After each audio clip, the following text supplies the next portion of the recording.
सिर्फ 2 चीज़ें बताऊँगा जिससे आपको बिल्कुल क्लियर हो जाएगा कि आप सही कर रहे हो या गलत कर रहे हो। इसमें जो बोन है, फीमर बोन, उसकी लेंथ ना बाय जेनेटिकली लंबी होती है। हेलो गाइस, मेरा नाम है रविंद्र कुमार। मुझे फिटनेस सीख में लगभग 10 साल हो चुके हैं। मैंने जनरल ट्रेनिंग से स्टार्ट किया था, देन उसके बाद पर्सनल ट्रेनिंग, देन उसके बाद मैनेजर लेवल, तो मुझे 10 साल हो चुके हैं। मैं एक टॉपिक पे बात करना चाहता हूँ। कई सारे लोगों के मन में एक क्वेश्चन आता है, एक क्वेरी आती है, एक दुविधा होती है। जब वो स्क्वाट करते हैं, उनको मन में ये आता है कि क्या हमारी जो नीज है हमारी टो से आगे जानी चाहिए। कईयों के जो नीज है वो टो से आगे जाते हैं और कईयों के नहीं जाते। तो उनको लगता है कि ये सही है, गलत है। कई लोग उसे बोलते हैं कि नीज को आगे टो से नहीं जाने चाहिए, कई बोलते हैं कि जाने चाहिए। मैं आज बहुत सिंपल तरीके से आपको ना बताऊंगा और जिससे आपको बिल्कुल क्लियर हो जाएगा। सिर्फ 2 चीज़ें बताऊंगा जिससे आपको बिल्कुल क्लियर हो जाएगा कि आप सही कर रहे हो या गलत कर रहे हो। तो पहली चीज़ है, स्क्वाट 2 तरीके से करते हैं। पहला होता है हाई बार स्क्वाट, जो यहाँ पर बार को रखते हैं, थोड़ा सा ऊपर रखते हैं। दूसरा होता है लो बार स्क्वाट, जो थोड़ा सा इससे नीचे रखते हैं।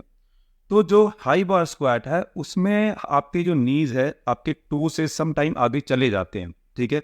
और वो नॉर्मल है, उसमें जाएंगे जाएंगे भी। तो उसमें हमारे जो नीज है वो आगे की तरफ थोड़े से आते हैं। दूसरा स्क्वाट जो है आपका लो बार स्क्वाट है, उसमें क्या करते हैं, हम हिप को पीछे की तरफ लेके जाते हैं, तो जिसकी वजह से उसमें नीज आगे नहीं जाते, ठीक है।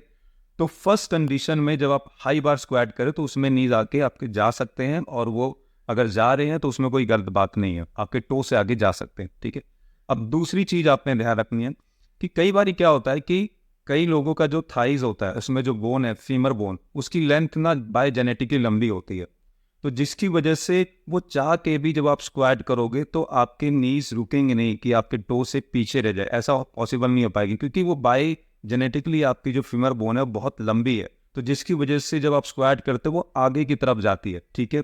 तो इस कंडीशन में आपकी नीज आपके टो से आगे जाएंगे जब आप स्क्वाट करोगे, ठीक है। तो ये बिल्कुल राइट है, बिल्कुल करेक्ट है, इसमें कोई ऐसा नहीं कि आप रॉन्ग कर रहे हो, ठीक है। तो आपने ये देखना है कि आप अगर आपकी ऐसी कंडीशन है, आपको एनालाइज किया आपने कि आपकी नॉर्मल लोगों से जो फीमर बोन है, जो थाइस की बोन है वो थोड़ी लंबी है, ठीक है। अगर आपको ऐसा लगता है कि हाँ थोड़ी लंबी है, तो अगर वो आप स्क्वाट के दौरान टो से आगे जा रहे हैं तो उसमें कोई भी गलत बात नहीं है, या कोई भी उसमें ऐसी चीज़ नहीं कि आप रॉन्ग कर रहे हो, बिल्कुल करेक्ट है, ठीक है। तो ये 2 चीज़ों का अगर आपने ध्यान रख लिया तो आपको क्लियर हो जाएगा कि हाँ आपकी नीज अगर आगे जा रहे हैं या पीछे जा रहे हैं, आप सही कर रहे हो या गलत कर रहे हो, आप खुद से इसे आइडेंटिफाई कर सकते हो। आई होप ये जो 2 टिप्स है आपके लिए हेल्पफुल होंगे। Thank you.